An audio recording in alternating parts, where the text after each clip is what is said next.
అంబేద్కర్ గారు ఏది ఆశించాడో అది జగనన్న చేస్తున్నాడు. బీసీలకి 48 మంది ఎమ్మెల్యే అభ్యర్థులు నిలబెట్టుకున్నాడు. ఎస్సీలకి 29 మందికి ఇచ్చాడు. మైనార్టీలకి 7 మందికి ఇచ్చాడు.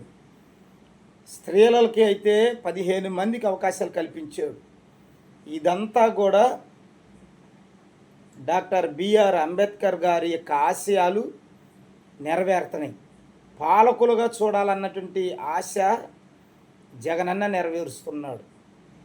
ఇకపోతే ప్రతి ఒక్కరూ విద్య ద్వారానే వారి బ్రతుకు సార్థకం అవుతుంది అని డాక్టర్ బిఆర్ అంబేద్కర్ గారు విద్య కోసం ప్రతి ఒక్కరికి విద్యను అందించాలని, విద్యావంతులుగా చేయాలని ఎన్ని కలలు ఎన్ని ఆశలు కన్నాడో వాటన్నిటినీ కూడా డాక్టర్ బిఆర్ అంబేద్కర్ గారు ఆశించినవన్నీ కూడా జగన్మోహన్ రెడ్డి గారు నెరవేరుస్తూ ప్రతి పిల్లలకి చదువు కొరకు, చదువులో ప్రోత్సాహపరచడం కొరకు గోరు ముద్దని, తర్వాత విద్యా కానుకని, విద్యా దీవెనని, వసతి దీవెనని, ఫీజు రీయింబర్స్మెంట్ అని ఇలాంటి పథకాల ద్వారా ప్రతి పిల్లలకి కూడా చదువుకునే విద్యార్థులకు ఉన్నత చదువులు చదవాలనేటువంటి సంకల్పంతో ఆయన ఏర్పాటు చేసిన ప్రతి పథకాలు గొప్పవి. ఇవన్నీ కూడా గమనించండి, ఆలోచన చేయండి. పచ్చ కామెరలతో పచ్చ మీడియాలు చూసి ఆలోచన చేసి మాట్లాడొద్దు. న్యూట్రల్లో ఉండి ఆలోచన చేస్తే డాక్టర్ బిఆర్ అంబేద్కర్ గారి యొక్క ఆశయాలను పక్కాగా నెరవేరుస్తున్న వ్యక్తి ఒక్క జగనన్న అనేది మాత్రం స్పష్టంగా అర్థమవుతుంది.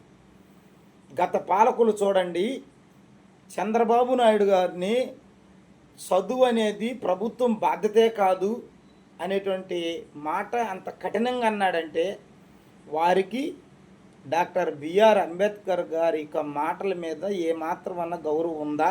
ఉంటే అలా అంటాడా? ప్రభుత్వం బాధ్యత కాకుండా ఎవరు బాధ్యత అది?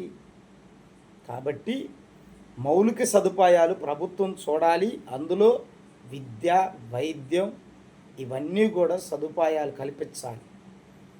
కాబట్టి ఇలాంటి పనులన్నీ డాక్టర్ బిఆర్ అంబేద్కర్ గారి యొక్క ఆశయాల్ని, కోరికలని, కన్న కలల్ని నెరవేరుస్తున్న వ్యక్తి జగనన్న. అందుకే ఓటర్ మహాశీలారా, నీ ఓటు చాలా విలువైంది. నీ ఓటుని ఎవరికంటే వాళ్ళకి వేయొద్దు. ఫ్యాన్ గుర్తుపై ఓటు వేసి గెలిపించుకోండి మీ అభ్యర్థుల్ని.